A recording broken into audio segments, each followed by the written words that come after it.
La plupart des gens aiment se souvenir des grands événements qui ont marqué les débuts de l'histoire de leur pays. Cependant, avec le temps, il est souvent nécessaire de rappeler le sens de ces événements passés pour faire face aux défis, aux échecs et aux déceptions du présent. D'une certaine manière, nous retrouvons ce phénomène dans l'Ancien Testament, dans le livre de Josué. L'entrée des Israélites dans le pays de Canaan a été accompagnée d'actes extraordinaires. Pourtant, des générations plus tard, quand les Israélites furent confrontés à des difficultés, il s'est avéré nécessaire de rappeler l'importance de ces faits historiques. Ceci est la première leçon de notre série intitulée « Le livre de Josué ». Le titre de cette leçon est « Introduction au livre de Josué ». En cherchant à comprendre ce que le livre de Josué représentait pour l'ancien peuple d'Israël, nous serons plus à même de découvrir ce que ce livre peut nous apporter aujourd'hui. Notre introduction au livre de Josué sera divisée en 3 points. Premièrement, nous examinerons l'identité de l'auteur et la date de rédaction. Deuxièmement, nous donnerons une vue d'ensemble de la forme et l'objectif. Et troisièmement, nous ferons quelques remarques générales qui inspireront l'application pour le chrétien et que nous pouvons tirer de l'étude du livre de Josué. Le Saint-Esprit a inspiré le livre de Josué afin qu'il nous rapporte les événements historiques tels qu'ils se sont passés.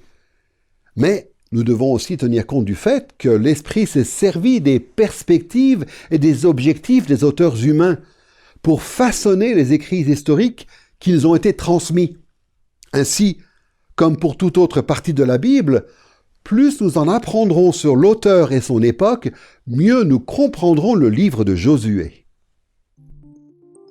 Nous décrirons brièvement 3 opinions sur l'identité de l'auteur et la date de rédaction du livre de Josué. Premièrement, le point de vue traditionnel. Deuxièmement, pour les modernes, le point de vue critique.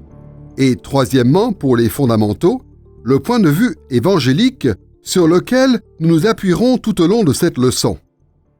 Prenons tout d'abord l'opinion la plus ancienne, le point de vue traditionnel sur l'identité de l'auteur et la date de rédaction. L'auteur du livre de Josué n'est pas dévoilé.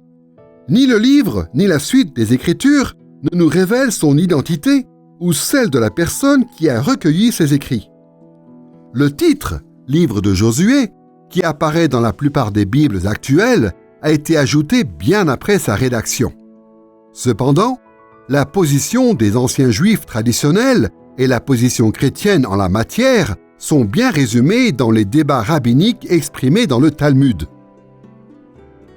Dans une série de questions-réponses dans le Talmud, connue sous le nom de Tractate Baba Batra, nous lisons « Vous dites que Josué rédigea son livre. Mais n'est-il pas écrit « Josué, fils de Nun, serviteur de l'Éternel, mourut. Il fut terminé par Éléazar. Mais il y est aussi écrit « Éléazar, fils d'Aaron, mourut. Phénéas le termina. » Comme nous pouvons le constater, certains rabbins éminents prétendaient que Josué lui-même était l'auteur d'une grande partie du livre.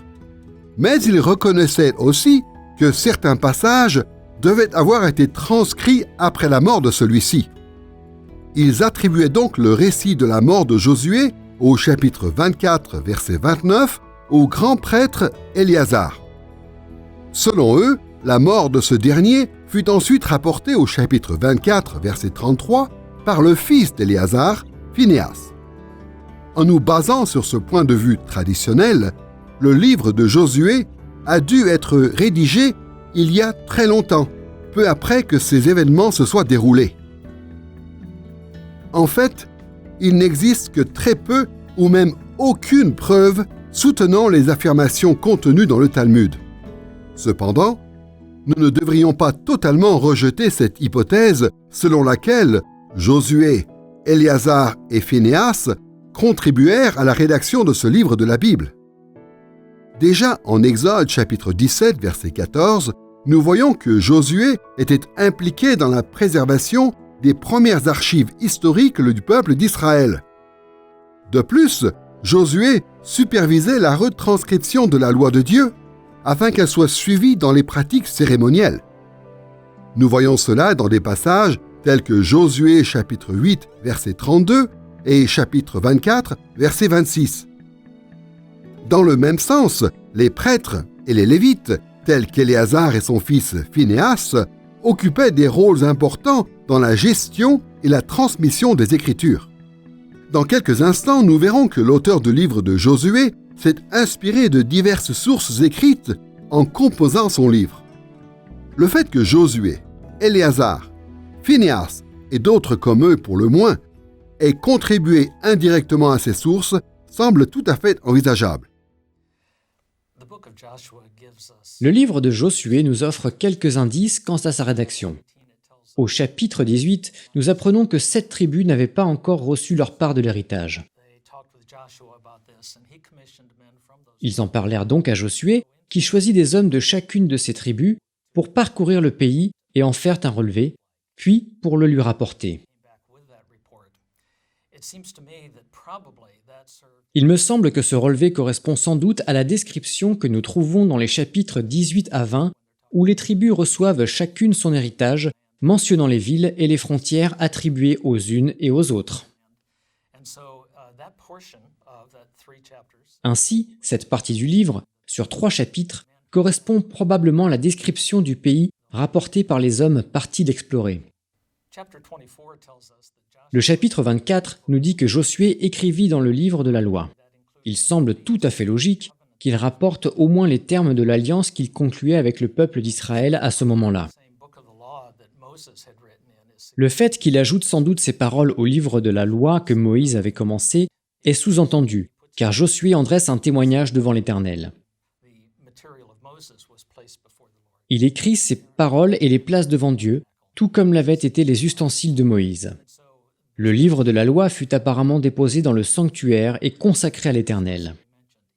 Par conséquent, ces écrits de Josué sont sans doute explicitement mentionnés dans le livre de Josué.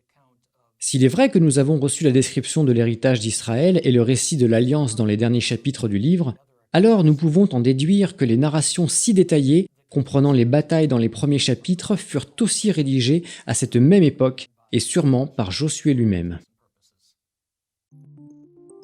En gardant à l'esprit le point de vue traditionnel sur l'identité de l'auteur et la date de rédaction du livre de Josué, examinons à présent le point de vue critique, moderne, soutenu généralement par les spécialistes actuels qui rejettent la pleine autorité des Écritures. La plupart des spécialistes critiques qui se sont penchés sur le livre de Josué récemment ont été largement influencés par l'ouvrage de Martin Noth, intitulé « L'historiographie deutéronomiste », publié en 1943. En résumé, le point de vue de Noth consiste à dire que les livres du Deutéronome, de Josué, des Juges, de Samuel et des Rois furent rédigés lors de l'exil à Babylone par un individu auquel on a donné le nom de deutéronomiste. Sur la base de cette hypothèse, l'histoire deutéronomiste dans son ensemble, y compris le livre du Deutéronome, aurait été composée à partir de divers manuscrits plus anciens pendant l'exil à Babylone. L'objectif principal de ces livres était de montrer qu'Israël méritait le jugement qui l'avait conduit à la défaite et à l'exil, que ce soit le royaume du Nord ou le royaume du Sud. Au cours des décennies, la plupart des interprètes critiques se sont rangés à bon nombre de conclusions essentielles avancées par Noth, particulièrement lorsqu'il date la rédaction du livre au moment de l'exil à Babylone. Toutefois, de nombreux spécialistes relèvent, à juste titre, que Noth n'avait pas tenu compte des points de vue théologiques spécifiques à chacun des livres de cette partie de l'Ancien Testament. De plus, ils ajoutent que Noth n'avait pas mentionné la vision positive et optimiste qui les caractérise. Après avoir survolé le point de vue traditionnel et le point de vue critique sur l'identité de l'auteur et la date de rédaction du livre de Josué, considérons certains points de vue évangéliques modernes, l'opinion de spécialistes convaincus de la pleine autorité des Écritures. Leurs conclusions seront notre point de référence pour ces leçons sur le livre de Josué. Comme nous l'avons déjà relevé, l'auteur du livre de Josué est inconnu. Par conséquent, les évangéliques ont adopté certains points de vue sur l'identité de l'auteur et la date de rédaction. Toutefois, il serait judicieux de faire 2 remarques préalables. Tout d'abord, nous considérerons ce que nous pouvons appeler développement composé du livre. Puis, nous examinerons l'éventail de dates possibles pour l'achèvement. Commençons par le développement composé du livre de Josué. Lorsque nous abordons le développement du livre, nous sommes conscients que l'auteur du livre de Josué, comme bien d'autres auteurs de l'Ancien Testament, n'a pas écrit son récit à partir de rien. En fait, il a rassemblé une série de manuscrits pour composer son livre. Comme nous l'avons vu, le Talmud et les interprètes critiques soutiennent que notre livre révèle une sorte de développement composé.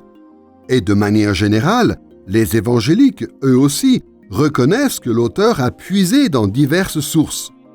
Nous pouvons en être sûrs jusqu'à un certain point, car au chapitre 10, verset 13, l'auteur cite directement ce qu'il intitule le livre ou le parchemin du juste. Nous ne savons pas grand-chose de ce livre, mais il est clair que l'auteur et ses lecteurs le connaissaient. De plus, nous verrons tout au long des leçons que l'auteur incorpore des passages du Pentateuque ainsi que différents textes qui ne se trouvent pas dans la Bible. Nous ne pouvons pas remonter à ces diverses sources sans nous engager dans toutes sortes de conjectures. Cependant, sachant que l'auteur s'est inspiré de manuscrits anciens tels que le livre du Juste, nous comprenons pourquoi ce livre peut nous sembler répétitif et décousu parfois. Cette utilisation de ressources antérieures nous permet aussi d'éviter une faute répandue lorsqu'il s'agit de dater la forme finale du livre. À 15 reprises, le livre de Josué nous dit qu'une situation ou l'autre a perduré jusqu'à aujourd'hui. Bien sûr, il serait naturel de penser que « jusqu'à aujourd'hui » se réfère à l'époque de l'auteur. Cependant, comme nous le constatons clairement dans des passages tels que 1 Roi chapitre 8 verset 8, cette expression « jusqu'à aujourd'hui » peut parfois se rapporter à l'époque des sources antérieures. Malgré que les évangéliques s'accordent généralement pour dire qu'il existe une sorte de développement composé dans le livre de Josué, il reste la question « quand l'achèvement du livre s'est-il produit ? Quand a-t-il atteint sa forme définitive, celle que nous trouvons dans notre Bible actuelle ?» Comme c'est le cas pour bon nombre de livres de l'Ancien Testament, nous ne pouvons pas déterminer avec exactitude à quel moment l'auteur a achevé le livre de Josué et lui a donné sa forme définitive. Les indices ne nous donnent qu'un éventail des probabilités pour les dates possibles les plus antérieures et les dates possibles les plus récentes.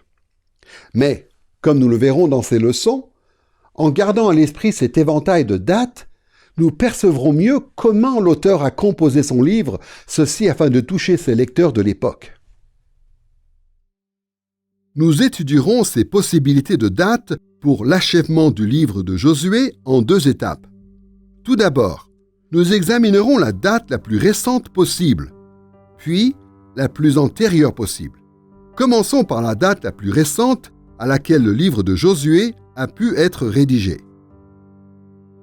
Le meilleur moyen de définir la date la plus récente pour la composition du livre est de considérer les indices en dehors du livre de Josué. Il existe des preuves solides selon lesquelles l'auteur aurait délibérément contribué à ce que les spécialistes actuels appellent l'histoire primitive d'Israël, celle qui commence en Genèse et se poursuit jusqu'au livre des rois, hormis Ruth. Cette déduction a son importance car les premiers livres bibliques forment une chronologie, l'un après l'autre, s'imbriquant comme les maillons d'une chaîne. Le raisonnement est le suivant. Le Pentateuque date de l'époque de Moïse et comprend les 5 premiers maillons de la chaîne. Genèse commence avec le récit de la création et se termine avec l'histoire de Joseph et de ses frères en Égypte. Exode prend pour acquis le livre de la Genèse, car l'introduction est une chronologie annonçant la mort de Joseph, et le livre s'achève sur Moïse et le peuple d'Israël au mont Sinaï. Lévitique poursuit le récit des événements qui se sont produits au mont Sinaï. Nombre ajoute un compte-rendu du périple du peuple entre le mont Sinaï et les plaines de Moab. Finalement, Deutéronome vient clore le Pentateuque en rapportant les discours de Moïse sur les plaines de Moab et son décès. De la même manière, le livre de Josué est le premier maillon de la série deutéronomiste suivante dans l'histoire primitive, la partie qui dépend fortement des principes théologiques contenus dans le Deutéronome. L'auteur du livre de Josué commence son récit avec la mort de Moïse et poursuit jusqu'au décès de Josué. Juge reprend l'histoire d'Israël là où s'arrête le livre de Josué. Samuel décrit d'abord les débuts du ministère de Samuel, le dernier juge en Israël, et conclut avec le règne de David. Pour finir, roi représente la dernière étape de l'histoire primitive. Il débute avec la mort de David et s'achève sur la déportation vers Babylone. Dans ce sens, le livre des rois découle de tous les livres antérieurs dans l'histoire deutéronomiste. Ce constat nous amène à une déduction essentielle concernant la date plausible pour l'achèvement du livre de Josué. Il a dû être terminé avant la rédaction du livre des rois. Cette indication est bien utile, car nous avons beaucoup d'indices sur l'époque à laquelle le livre des rois a été écrit. Nous trouvons le dernier événement rapporté dans ce livre en 2 Rois chapitre 25, versets 27 à 30. Un descendant de David du nom de Jéhoïakim sort de la maison d'arrêt à Babylone en l'an 561 avant Jésus-Christ. Par conséquent, ce livre n'a pas pu être achevé avant cette date. De plus, le livre des rois s'arrête juste avant l'annonce du formidable retour d'exil en 539 avant Jésus-Christ. Il est inconcevable que l'auteur n'ait pas mentionné cet événement crucial dans l'histoire d'Israël, s'il avait déjà eu lieu lors de la rédaction du livre des rois. Ainsi, en respectant la chronologie de l'histoire primitive d'Israël, nous pouvons fixer la date la plus récente à laquelle le livre de Josué a pu être achevé, à la période de l'exil à Babylone. À partir de cette dernière date possible, il nous faut remonter le temps. Quelle est la date la plus lointaine à laquelle le livre de Josué a pu être terminé? Il est évident qu'il n'a pas pu prendre sa forme définitive qu'au temps des juges, une génération environ après la mort de Josué. Prenez ce que l'auteur écrit à la fin de son livre, au chapitre 24, verset 31. Israël servit l'Éternel pendant toute la vie de Josué et pendant toute la vie des anciens qui survécurent à Josué et qui connaissaient toute l'œuvre que l'Éternel avait faite en faveur d'Israël. Remarquez que ce verset mentionne les anciens qui survécurent à Josué. Et dans le même sens, nous lisons que Israël servit l'Éternel pendant toute la vie de ceux qui connaissaient toute l'œuvre que l'Éternel avait faite en faveur d'Israël. Ce diagnostic positif de la santé spirituelle du peuple nous fournit des indications sur l'auteur. Il devait savoir que la génération après la mort de Josué s'était détournée de l'Éternel, un fait répété dans le livre des Juges. Ainsi, ce verset nous permet de fixer la date la plus antérieure possible pour l'achèvement du livre de Josué à la période des Juges. D'autres passages en Josué font aussi référence à des événements qui se sont produits durant la période des Juges. Par exemple, Josué chapitre 19, verset 47, mentionne la migration de la tribu de Dan vers un nouveau territoire au nord du pays qui eut lieu durant la période des Juges, selon Juges chapitre 18, versets 27 à 29. Il est donc vraisemblable que l'achèvement du livre de Josué remonte au plus tôt à cette époque. Nous devons cependant ajouter que bon nombre d'interprètes situent la rédaction du livre au temps de la monarchie. Pour plusieurs raisons, ils ont conclu qu'il s'agit là de la date la plus antérieure possible pour la composition définitive du livre. Nous ne pouvons écarter cette hypothèse. La preuve principale en faveur de cette théorie se trouve en Josué chapitre 11, verset 21. Dans le même temps, Josué se mit en marche et il retrancha les Anakim de tous les monts du Juda et de tous les monts d'Israël. Comme nous pouvons le constater, ce verset fait une distinction entre les monts de Juda ou le royaume du Sud et les monts d'Israël ou le royaume du Nord. Cette distinction entre Juda et Israël a incité certains à prétendre que le livre de Josué ne pouvait pas avoir été rédigé avant le schisme du royaume d'Israël en 930 avant Jésus-Christ. Toujours est-il, il est important de relever que la Septante, l'ancienne traduction grecque de l'Ancien Testament, ne fait pas cette distinction. De plus, les spécialistes ne s'accordent pas sur la version la plus exacte entre l'hébraïque et la grecque. Il est donc envisageable, mais pas certain, que Josué, chapitre 11, verset 21, sous-entende que le schisme du royaume s'était déjà produit. Si nous rassemblons tous nos indices, l'achèvement du livre de Josué remonte au plus à la période des juges, mais il pourrait aussi avoir été terminé plus tard à l'époque de la monarchie. Nous pourrions même admettre qu'il ait pu être achevé au moment de l'exil à Babylone. Comme nous allons le voir, le fait de prendre conscience de l'étendue des dates de rédaction possibles nous permettra de pleinement saisir les besoins auxquels le livre de Josué cherchait à répondre. Tout en gardant à l'esprit ce que nous venons d'apprendre sur l'identité de l'auteur et la date de rédaction du livre de Josué, penchons-nous sur une deuxième question préalable, celle de la forme et l'objectif du livre. Comment l'auteur a-t-il conçu son récit de la période de Josué? Pourquoi l'a-t-il formulé ainsi? Lorsque nous étudions un livre historique de la Bible tel que Josué, il faut être conscient que les mêmes événements peuvent être rapportés avec des variantes sans pour autant qu'il y ait d'erreur. Tous les livres de la Bible relatant des faits historiques élaborent leur récit de manière à atteindre certains objectifs, tout en insistant sur des points de vue précis avec en vue les lecteurs d'origine.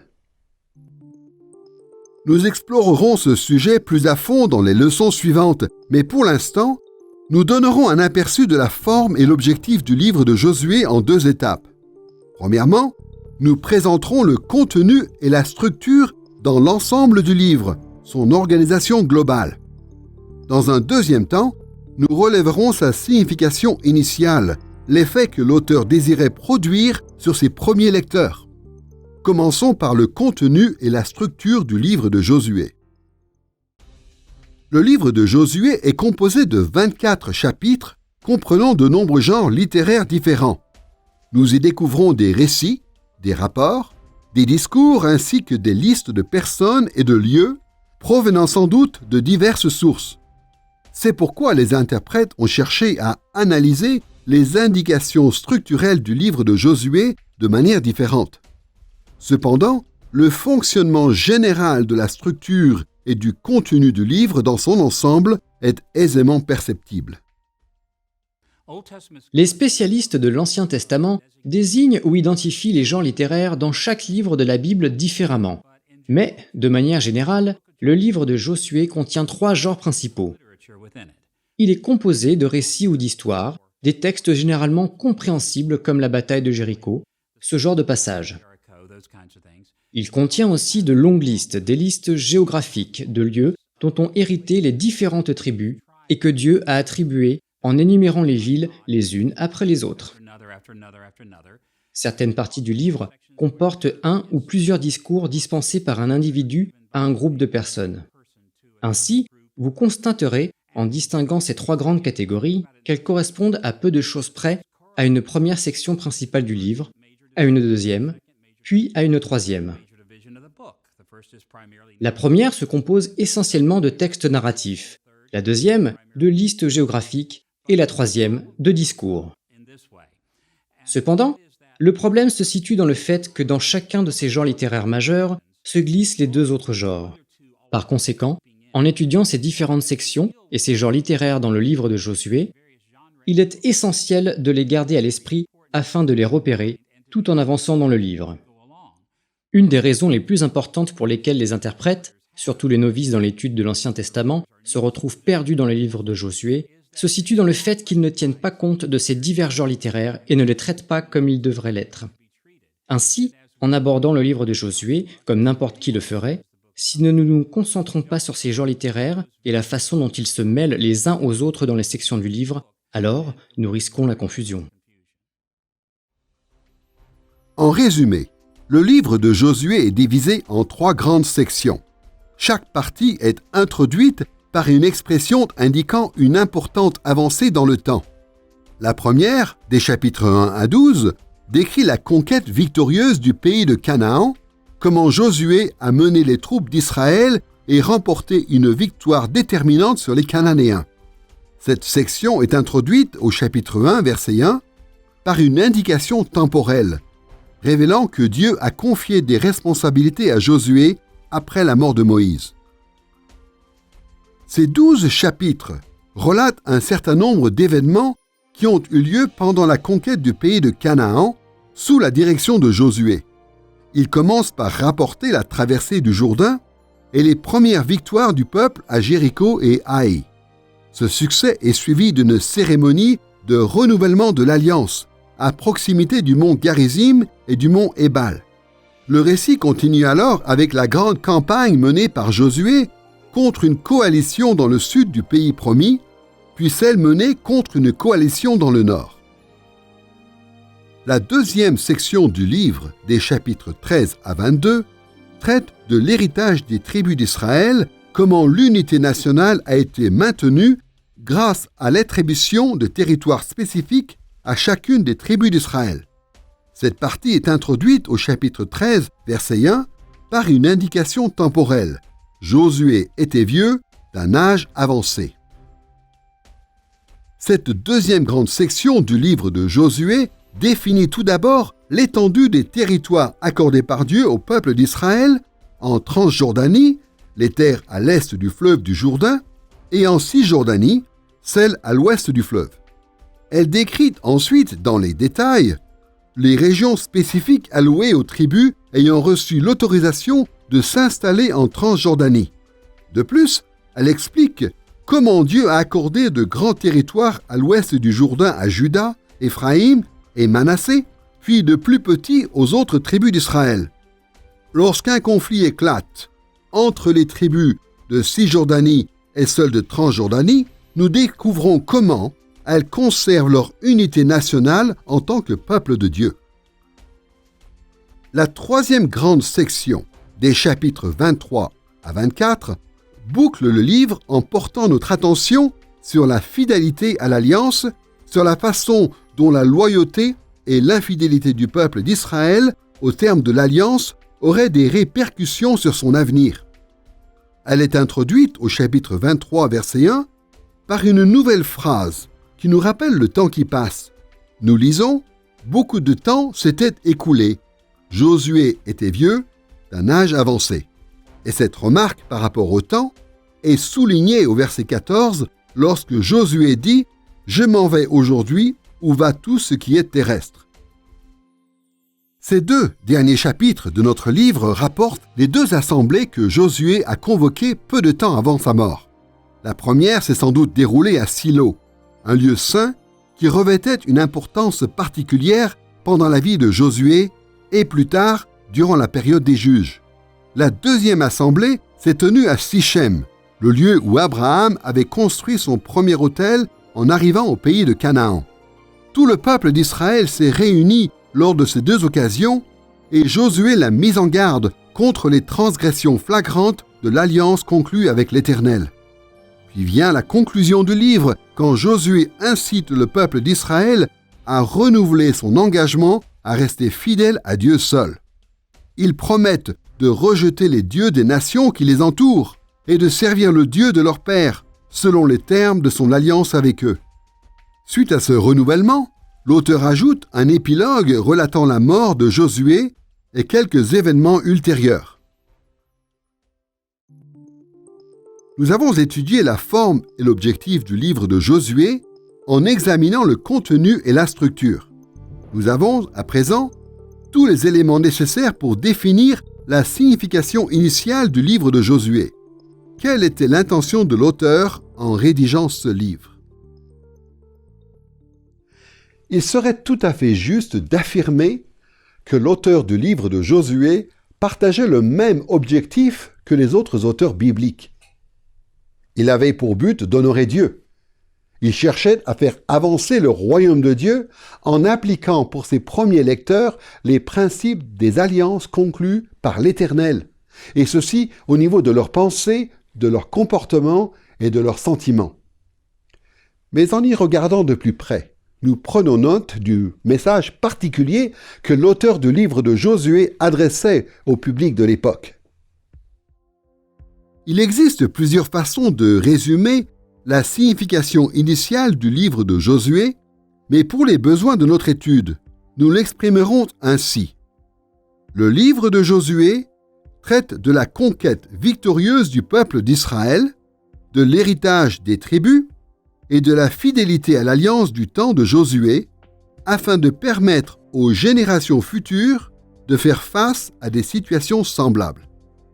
Comme nous pouvons le constater, cette synthèse fait référence aux trois grandes sections du livre de Josué: la conquête victorieuse, l'héritage des tribus et la fidélité à l'alliance. Mais pourquoi l'auteur a-t-il développé ces thèmes? Comme l'indique notre synthèse, il voulait tout d'abord rappeler à ses lecteurs les événements qui s'étaient produits à l'époque de Josué.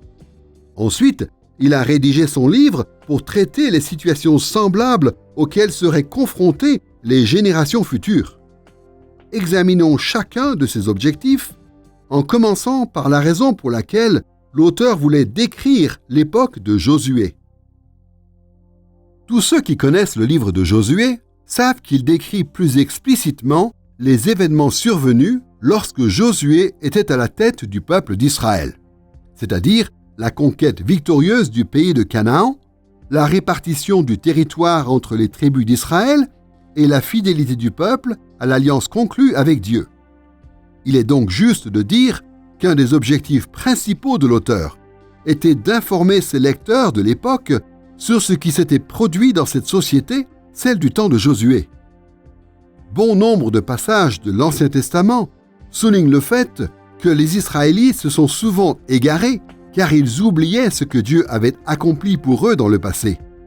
Notre auteur sous-entend que son public de l'époque avait ce même problème lorsqu'au chapitre 24, verset 31, il fait la distinction entre ses lecteurs et lui d'une part, et ceux qui connaissaient toute l'œuvre que l'Éternel avait faite en faveur d'Israël. Les lecteurs originels de ce livre avaient besoin de se souvenir de ce qui s'était passé du temps de Josué, quelle qu'elle a été leur époque, que ce soit celle des juges, de la monarchie ou de l'exil à Babylone. Par conséquent, fondamentalement, nous pouvons affirmer que l'auteur du livre de Josué voulait fidèlement rapporter l'œuvre accomplie du temps de Josué à son public de l'époque. Deuxièmement, comme l'indique notre synthèse, le livre de Josué a aussi été rédigé pour traiter les situations semblables auxquelles seraient confrontées les générations futures. L'auteur se tenait en quelque sorte entre deux mondes. Cette société, celle d'Israël du temps de Josué, et leur société, celle de ses premiers lecteurs. C'est la raison pour laquelle il n'a pas simplement fidèlement rapporté les faits historiques.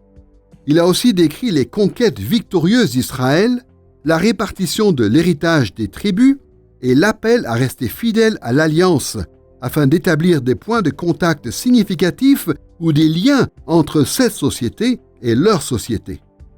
Tout comme les autres auteurs bibliques, il a souvent relevé les contextes historiques à l'origine des privilèges et des responsabilités qui incombaient à ses lecteurs de l'époque.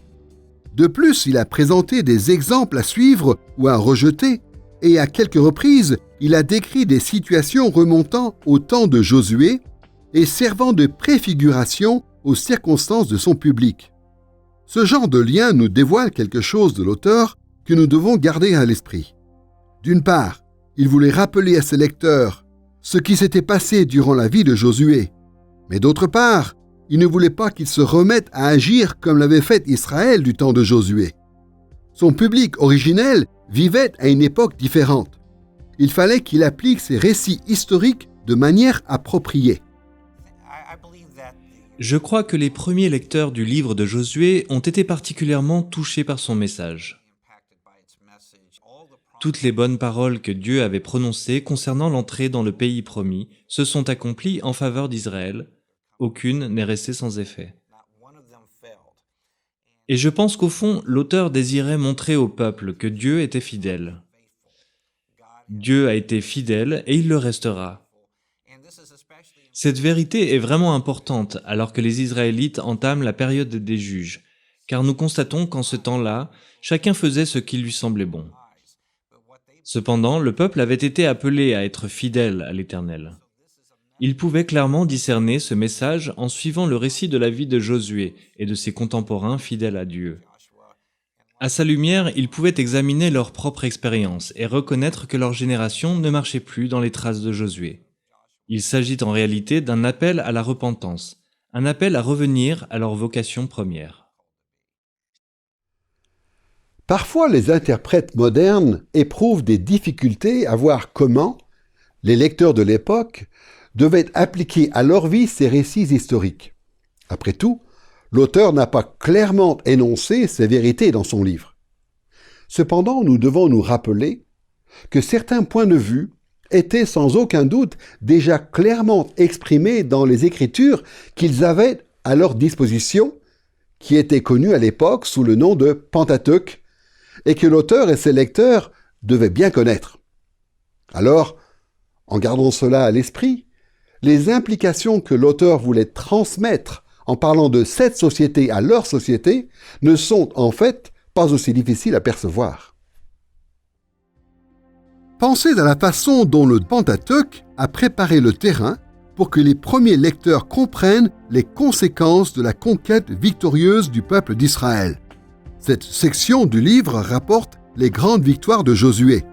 Mais 3 visions fondamentales du conflit qui se dégagent du Pentateuque pouvaient les aider à appliquer cette partie du livre à leur propre situation. Premièrement, l'auteur et ses lecteurs de l'époque savaient qu'ils étaient engagés dans une lutte trouvant son origine dans le conflit initial entre Dieu et Satan. Genèse chapitre 3 verset 15 nous apprend qu'à partir de la chute et tout au long de l'histoire de l'humanité, Dieu et Satan mènent un combat l'un contre l'autre. Ce conflit invisible se manifeste sur terre par l'inimitié entre la descendance du serpent, les gens qui servent Satan, et celle de la femme, les serviteurs de Dieu. C'est pourquoi le livre de Josué ne limite pas les batailles livrées par Israël à une guerre physique. Au contraire, dans Josué chapitre 5, verset 14, l'auteur mentionne le personnage céleste, le chef de l'armée de l'Éternel. Ce passage démontre que Josué et l'armée d'Israël étaient engagés dans une lutte impliquant Dieu et l'armée céleste. Et ainsi, qu'en témoignent des textes comme Josué chapitre 23 verset 16, l'auteur reconnaît aussi que les dieux sataniques cananéens se rangeaient aux côtés des Cananéens eux-mêmes pour livrer bataille au peuple d'Israël.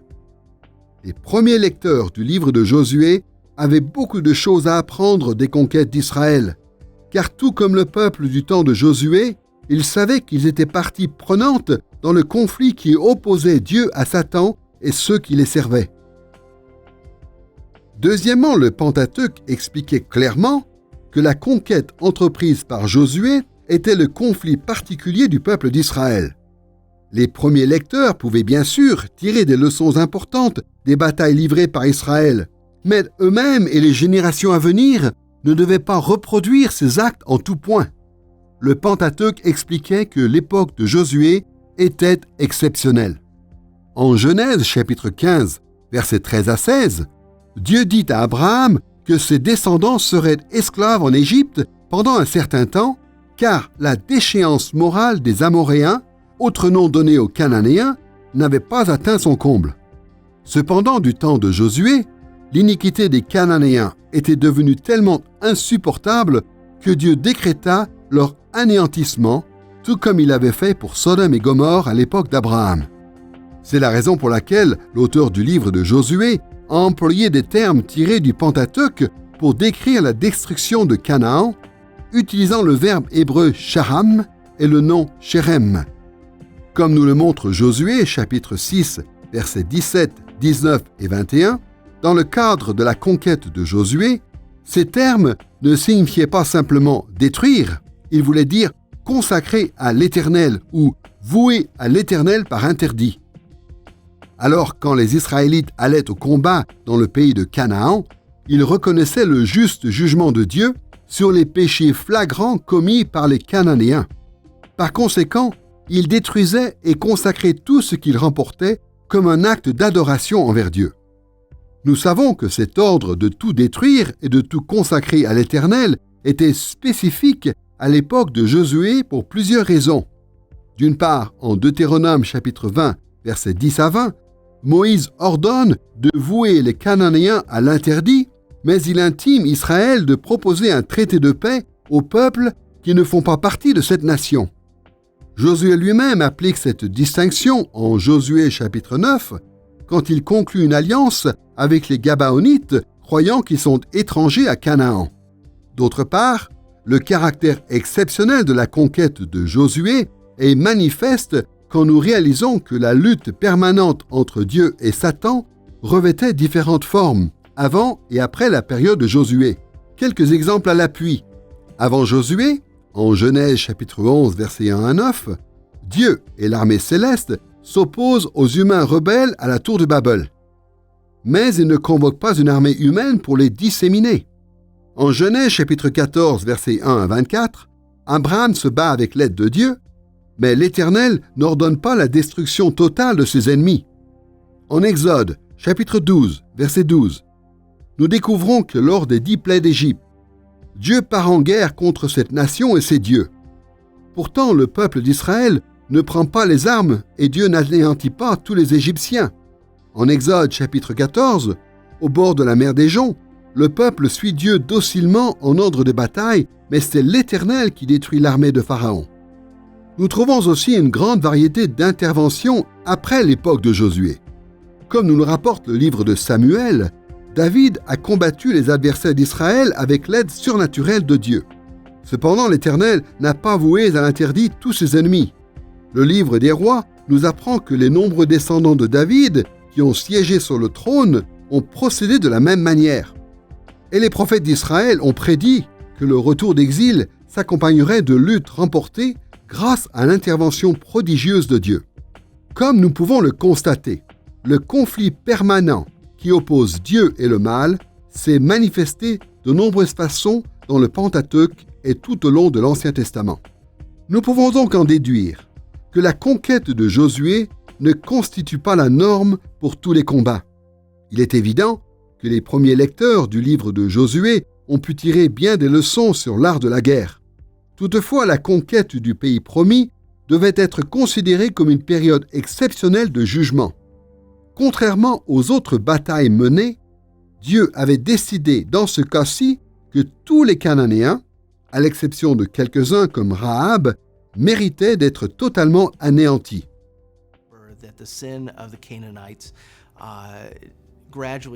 Le péché des Cananéens était devenu peu à peu abominable.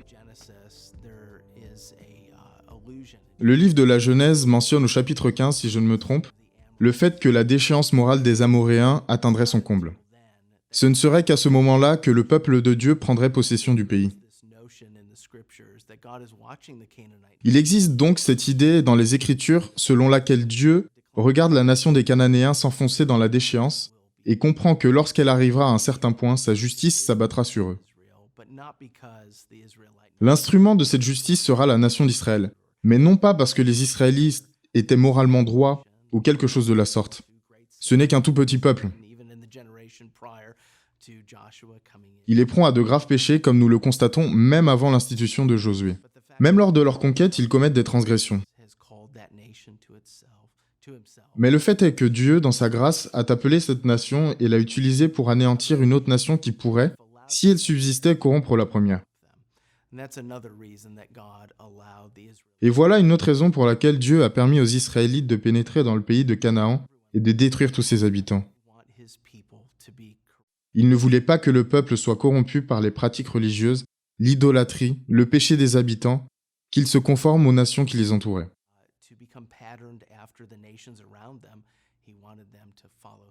Dieu désirait que les Israélites le suivent tel un roi. Le peuple est donc entré dans le pays et, bien sûr, il n'a pas accompli la tâche qui lui avait été confiée.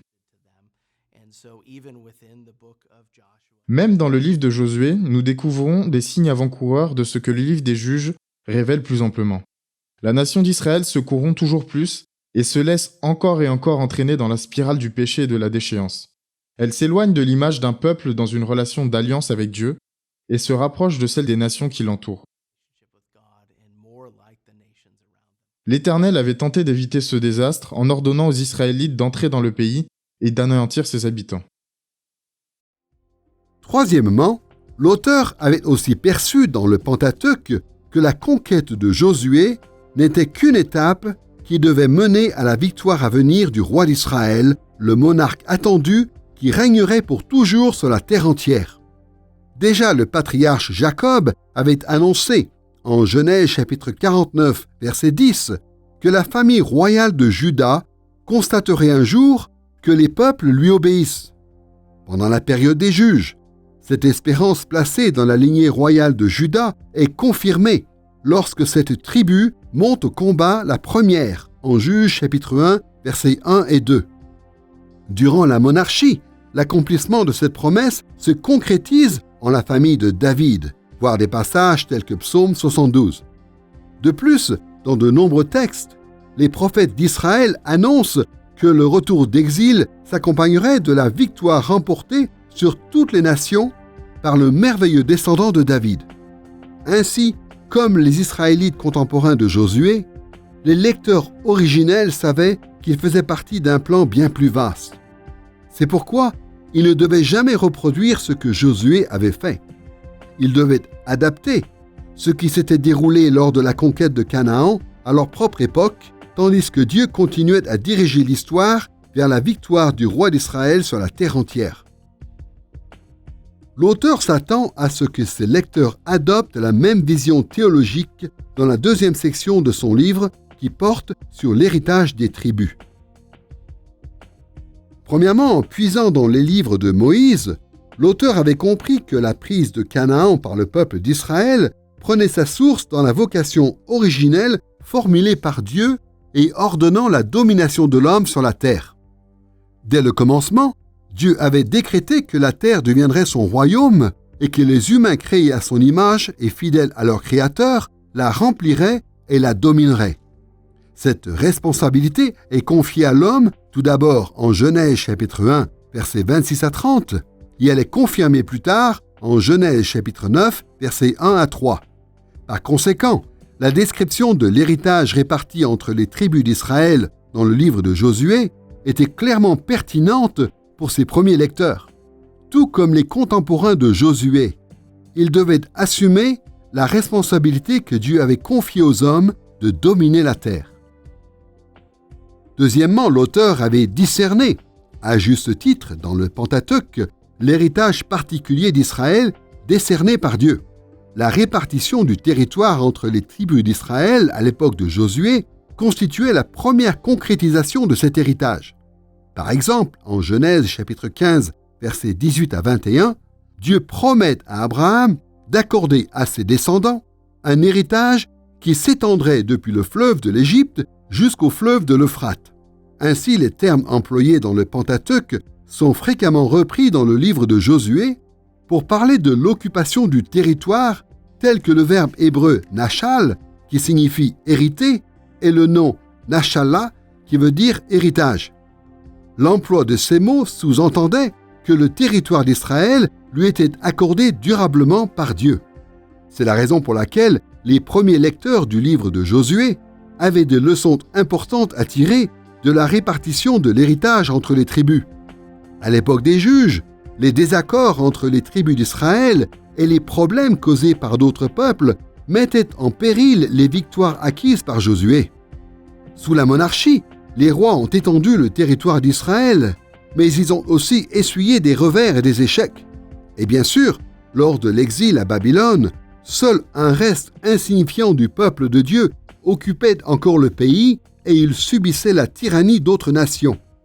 Par conséquent, la répartition de l'héritage entre les tribus, rapportée dans le livre de Josué, offrait au lecteur originel une vision lucide alors qu'ils cherchaient à servir Dieu à leur manière.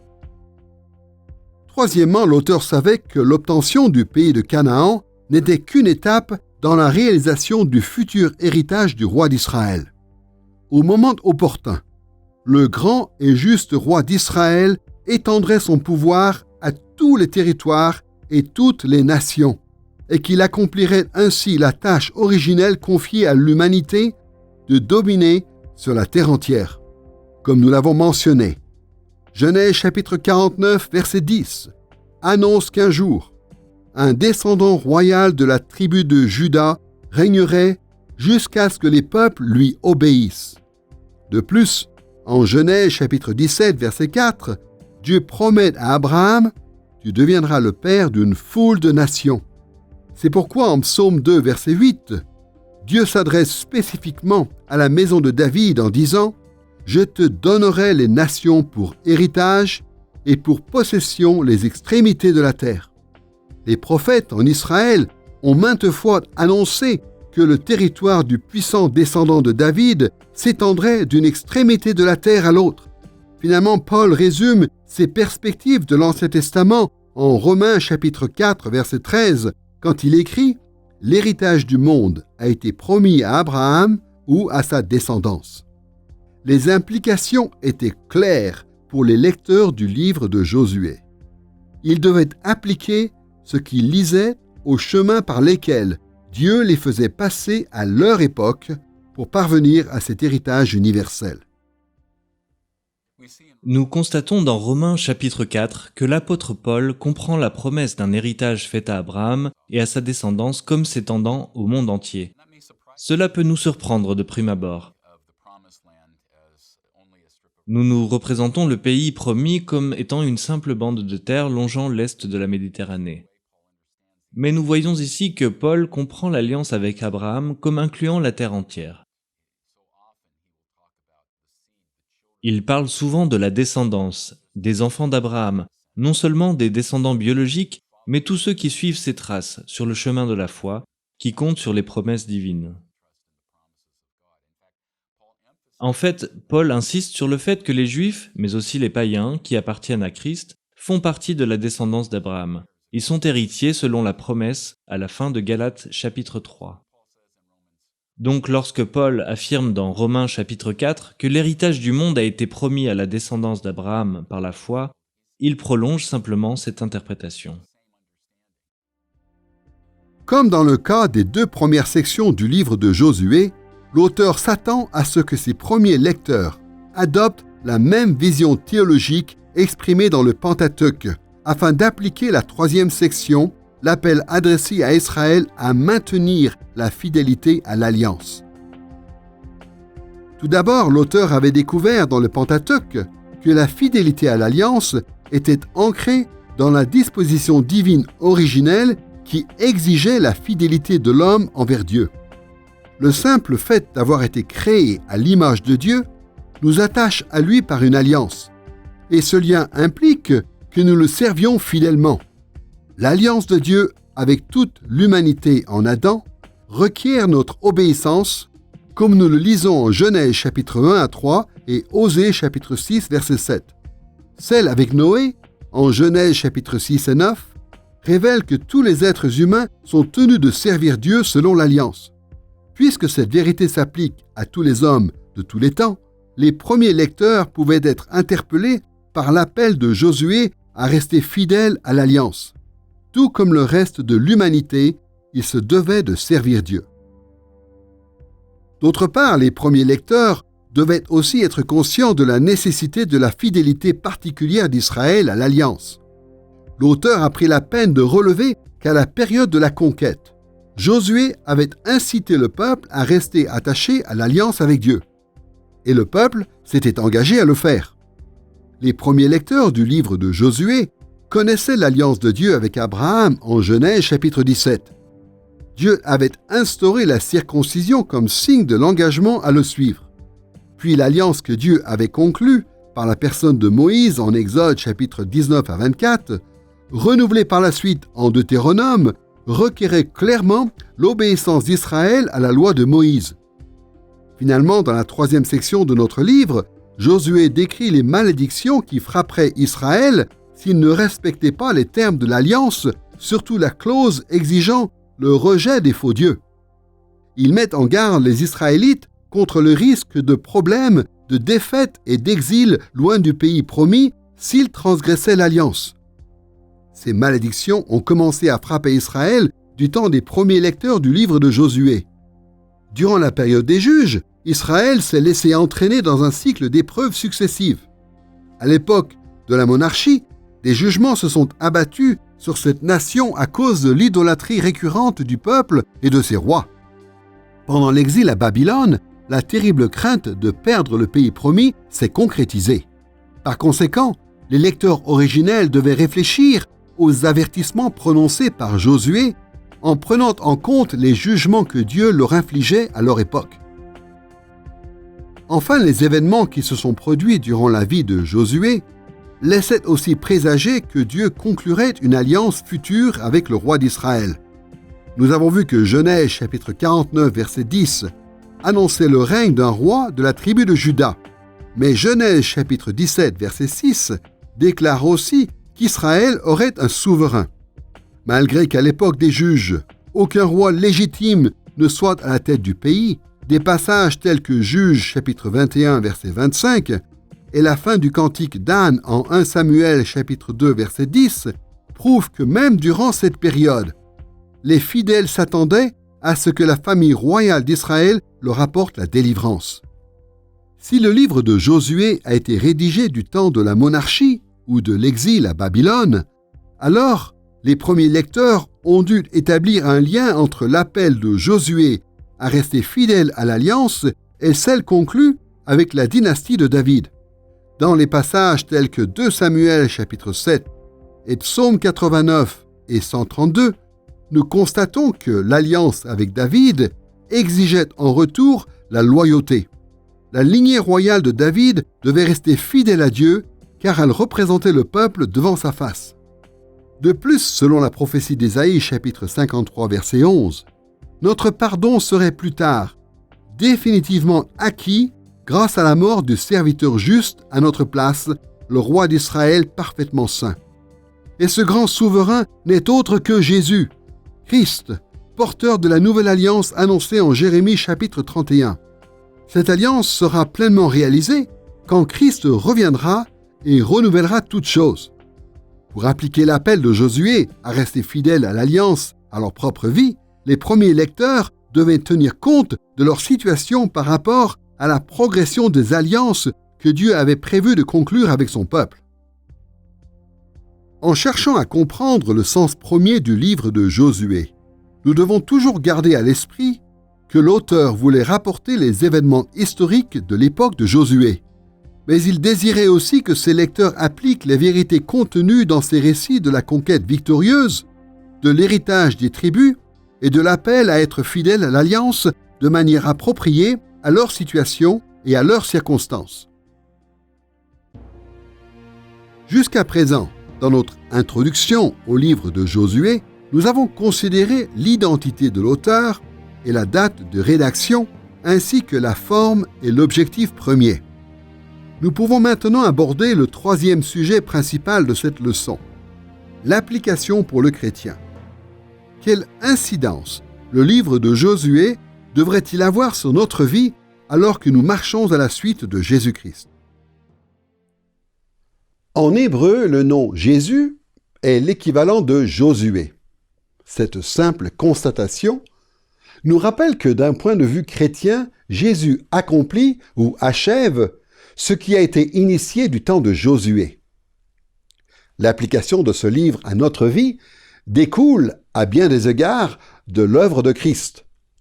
Plus nous saisirons le lien entre le livre de Josué et Jésus, plus nous comprendrons les effets que ce livre devrait avoir sur notre vie en tant que disciples de Christ. Comme nous l'avons relevé, l'auteur parle de la conquête victorieuse, de l'héritage des tribus et de l'appel à rester fidèle à l'alliance avec un Josué qui est à la tête du peuple et qui donne des directions à suivre aux générations futures d'Israël. Cependant, il était aussi conscient qu'à l'avenir, un grand roi se lèverait en Israël et qu'il accomplirait tous les objectifs esquissés dans le livre de Josué. Lorsque Josué menait l'armée d'Israël vers la victoire, il entraînait la nation à la conquête du pays promis. Il se faisait son défenseur lorsque cette nation échouait ou commettait un péché. Il intercédait pour elle et conduisait le peuple promis dans la terre promise. Il s'agit là d'une représentation du Seigneur Jésus. Christ a conduit le peuple de Dieu afin qu'il entre dans son repos, comme nous le lisons dans Hébreux chapitre 4.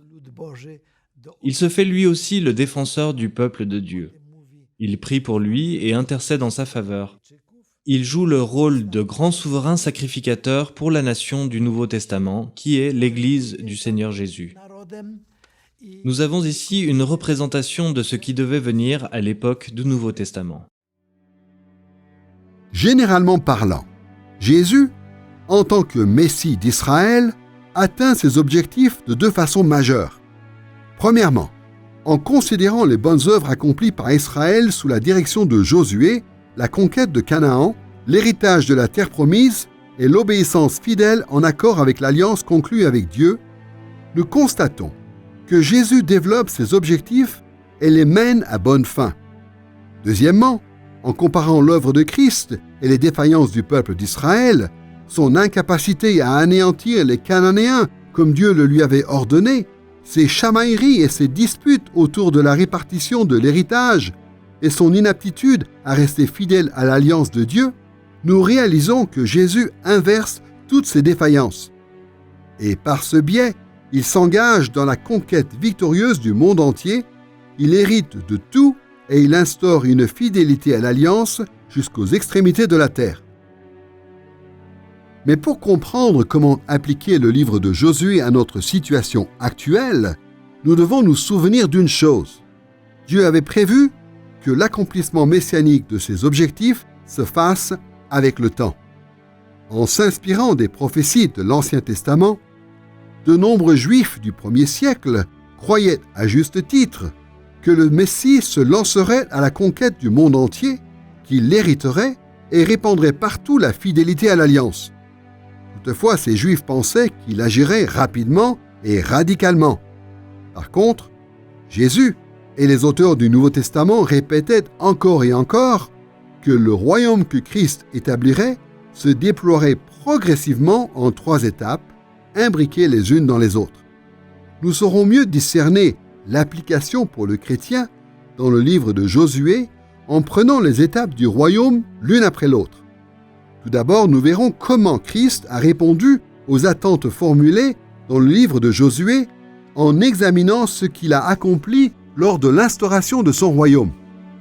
Ensuite, nous étudierons la façon dont Jésus a réalisé le livre de Josué lors du prolongement du royaume. Enfin, nous découvrirons ce que Jésus fera à l'avènement du royaume lors de son glorieux retour. Voyons d'abord l'instauration du royaume de Christ. Le Nouveau Testament nous enseigne à maintes reprises que l'instauration du royaume de Dieu par Jésus était la première étape de sa glorieuse conquête victorieuse du monde entier. Mais lorsque nous comparons la conquête victorieuse opérée par Israël dans le livre de Josué avec la première venue de Christ, nous observons une différence flagrante. Plutôt que de brandir une épée matérielle comme Josué, Jésus a choisi une double stratégie. Il a amorcé la défaite définitive de Satan et de ses démons, et il a annoncé l'évangile ou la bonne nouvelle du royaume aux humains en les mettant en garde contre le jugement à venir et en leur offrant la grâce de Dieu. En Jean chapitre 12, versets 31 et 32, Jésus décrit cette double stratégie ainsi. « Le prince de ce monde sera jeté dehors. J'attirerai tous les hommes à moi. C'est pourquoi, en Colossiens chapitre 2 verset 15, l'apôtre Paul décrit la mort de Christ comme étant le moment où il a dépouillé les principautés et les pouvoirs en triomphant d'eux par la croix. Et c'est la raison pour laquelle il ajoute en Éphésiens chapitre 4 verset 8 qu'il est monté dans les hauteurs. Il a emmené des captifs parmi ceux voués au royaume de Satan et il a fait des dons aux hommes. Le Nouveau Testament relève aussi deux perspectives par lesquelles l'instauration du royaume de Christ était la réponse à l'espérance d'un héritage universel pour le peuple de Dieu. D'une part, Hébreux chapitre 1 verset 2 nous dit que Dieu nous a parlé par le Fils en ces jours qui sont les derniers. Il l'a établi héritier de toutes choses.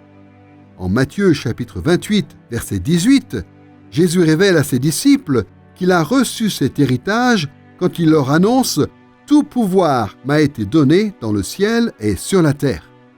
D'autre part, le Nouveau Testament met l'accent sur le fait que Jésus a partagé un avant-goût de son héritage universel en répandant le Saint-Esprit sur l'Église. Comme en témoignent les prophéties telles que Ésaïe chapitre 44 versets 3 et 4, l'effusion du Saint-Esprit renouvellera un jour toute la création. Ainsi, en Éphésiens chapitre 1 verset 14, Paul parle du Saint-Esprit dans l'Église comme du gage de notre héritage. Et il reprend en 2 Corinthiens chapitre 1 verset 22 et au chapitre 5 verset 5 en décrivant l'Esprit comme un acompte des biens à venir, notre futur héritage dans la nouvelle terre et les nouveaux cieux. De plus, le Nouveau Testament affirme que l'instauration du royaume par Christ rappelle la fidélité à l'alliance en inaugurant l'ère de la nouvelle alliance. En se référant à la prophétie qui en parle, en Jérémie chapitre 31, Jésus explique à ses disciples en Luc chapitre 22 verset 20 « Cette coupe est la nouvelle alliance en mon sang ». Et les auteurs du Nouveau Testament ont clairement déclaré que Jésus a porté sur la croix la condamnation éternelle que nous méritions et a accompli ainsi l'expiation définitive des péchés pour tous les croyants. Cependant, nous devons nous rendre compte que, lors de la première venue de Jésus, la nouvelle alliance ne s'est pas pleinement réalisée sur la terre. C'est la raison pour laquelle Christ, ses apôtres et ses prophètes ont intimé les croyants à rester fidèles à Dieu, car nous ne sommes pas encore parfaitement sanctifiés. En outre, parmi nous se trouvent de faux frères, comme Paul le dit en 2 Corinthiens chapitre 11 verset 26 et Galates chapitre 2 verset 4. L'appel à rester fidèle à l'alliance continue à résonner en attendant que la nouvelle alliance soit pleinement réalisée. À bien des égards, les applications pour le chrétien, tirées du livre de Josué, pour ce qui est de l'instauration, sont comparables à ce que le Nouveau Testament enseigne sur le prolongement du royaume de Christ. Le Nouveau Testament décrit la continuation du royaume de Jésus comme une période pendant laquelle sa conquête victorieuse se propage sur la terre entière par l'œuvre de son Esprit dans l'Église. Comme Paul le déclare en 1 Corinthiens chapitre 15 verset 25, « Car il faut qu'il, Christ, règne jusqu'à ce qu'il ait mis tous ses ennemis sous ses pieds. » Toutefois, notre mission en tant qu'Église n'est pas de brandir des armes de guerre, pas plus que Jésus, ses apôtres et ses prophètes ne l'ont fait. Nous devons plutôt nous en tenir à la double stratégie que Jésus a amorcée lors de sa première venue. D'un côté, nous cherchons à écraser Satan et ses esprits mauvais dans des régions du monde toujours plus nombreuses. Comme Éphésiens chapitre 6 verset 12 nous le dit, « Car nous n'avons pas à lutter contre la chair et le sang, mais contre les dominateurs des ténèbres d'ici-bas, contre les esprits du mal dans les lieux célestes. » Mais d'un autre côté, nous représentons Christ dans le monde où nous vivons, en proclamant la bonne nouvelle qui met en garde les humains par rapport au jugement de Dieu à venir et leur offre sa grâce et son pardon ainsi que la vie éternelle. Nous pourrions reprendre les mots de 2 Corinthiens chapitre 5 verset 20. Nous sommes donc ambassadeurs pour Christ. Nous vous en supplions au nom de Christ, soyez réconciliés avec Dieu.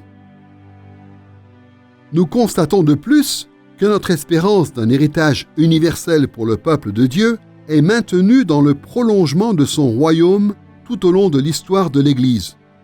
Jésus démontre qu'il est bel et bien l'héritier de toutes choses, établi par Dieu par le fait que partout des gens le reçoivent comme Seigneur de leur vie.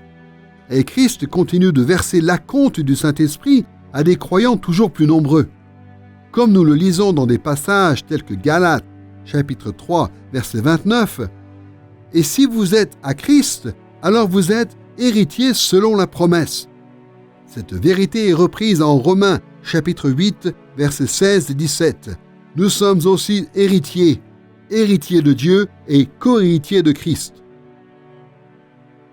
L'importance accordée à la fidélité à l'alliance dans le livre de Josué est maintenue de plusieurs manières dans le prolongement du royaume de Christ.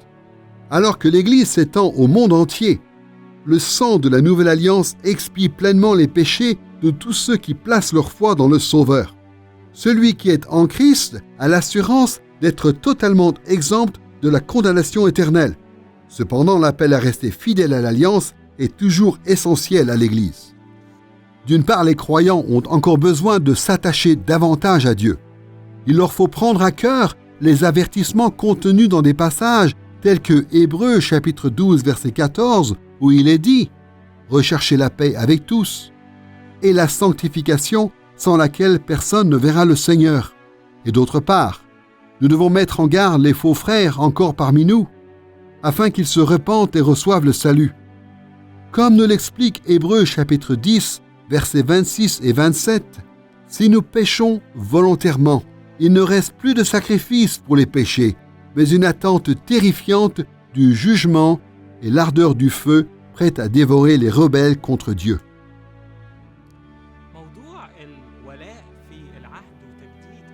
Le thème de la fidélité et du renouvellement de l'Alliance est l'un des sujets principaux du livre de Josué. Pratiquement après chaque bataille menée par Josué, le peuple se rassemble pour renouveler son alliance avec Dieu et s'engager à lui être fidèle dans le cadre de celle-ci.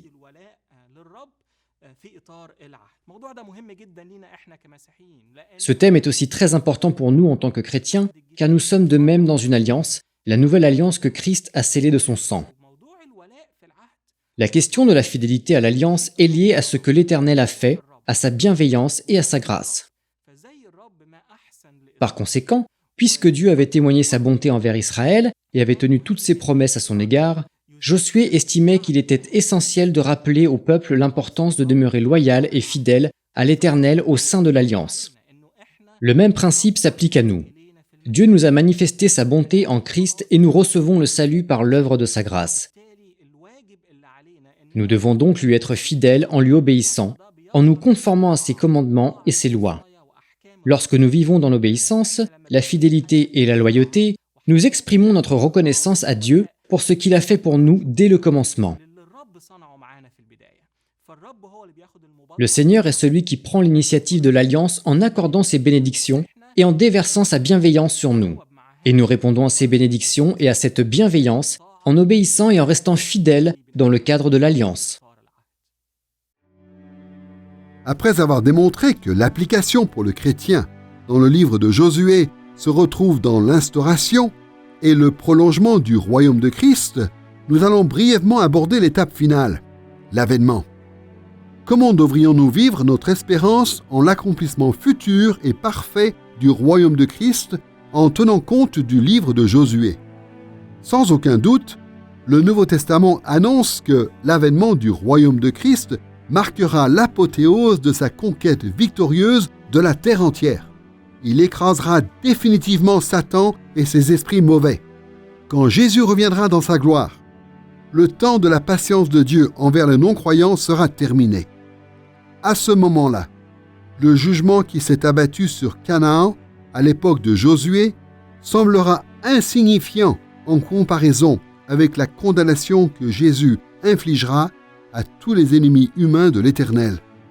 Comme nous le voyons en Apocalypse chapitre 19, versets 14 et 15, les armées qui sont dans le ciel le suivaient.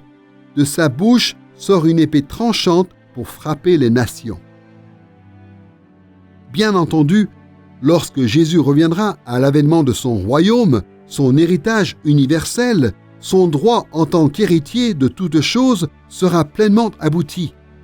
Nous lisons ces paroles en Apocalypse, chapitre 11, verset 15. Le royaume du monde est passé à notre Seigneur et à son Christ. Et ce royaume universel sera réparti entre tous ceux qui auront reçu Christ. Selon Matthieu chapitre 25, verset 34, « Au jour du jugement dernier, alors le roi dira à ceux qui auront cru en Jésus, « Venez, recevez en héritage le royaume qui vous a été préparé dès la fondation du monde. » Ce n'est qu'à l'avènement du royaume de Christ que les avertissements adressés au peuple de Dieu pour qu'ils maintiennent la fidélité à l'alliance cesseront. Au retour de Jésus, ceux qui ne l'auront pas reçu par la foi tomberont sous le coup de la condamnation éternelle de Dieu. Ceux par contre qui auront véritablement placé leur confiance en Christ se joindront à la nouvelle création où ils recevront pleinement les bénédictions de la nouvelle alliance. Ainsi nous lisons en Apocalypse chapitre 22 verset 3 qu'à ce moment-là, il n'y aura plus d'anathème. Le trône de Dieu et de l'agneau sera dans la ville, ses serviteurs le serviront. En fait, le Nouveau Testament nous appelle à découvrir comment Christ accomplit les thèmes du livre de Josué par l'instauration, le prolongement et l'avènement de son royaume. Quand nous y prêtons attention, alors la conquête, l'héritage et la fidélité à l'alliance d'Israël du temps de Josué accroissent notre sensibilité à ce que Christ a accompli lors de sa première venue. Il nous enseigne à servir Dieu chaque instant de notre vie. Il porte nos regards vers l'apogée de l'histoire de l'humanité. Lorsque la conquête sera achevée, l'héritage de la nouvelle création nous sera cédé et nous serons reconnus comme étant le peuple de Dieu, fidèle à son alliance en Christ.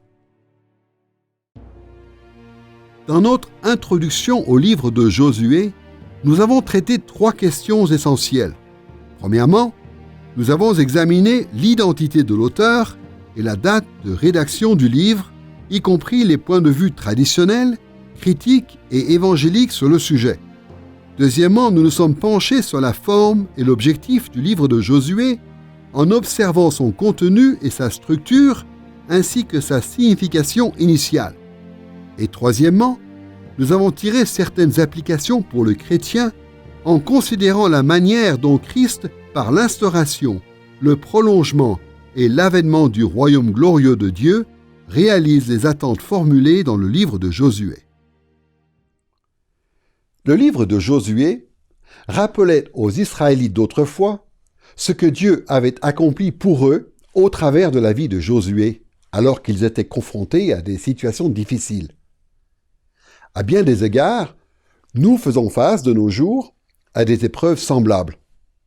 Mais comme nous le verrons dans cette série, le livre de Josué permettait à Israël de saisir ces occasions afin de renouveler son ardeur pour l'œuvre de Dieu à son époque. Et il nous offre ces mêmes opportunités. En approfondissant ce livre, nous ne progresserons pas seulement dans notre perception de tout ce que Dieu a accompli par Josué dans l'Ancien Testament, mais nous évoluerons aussi dans notre compréhension de tout ce que Dieu a accompli encore et accomplira par notre grand Josué, Jésus notre Sauveur.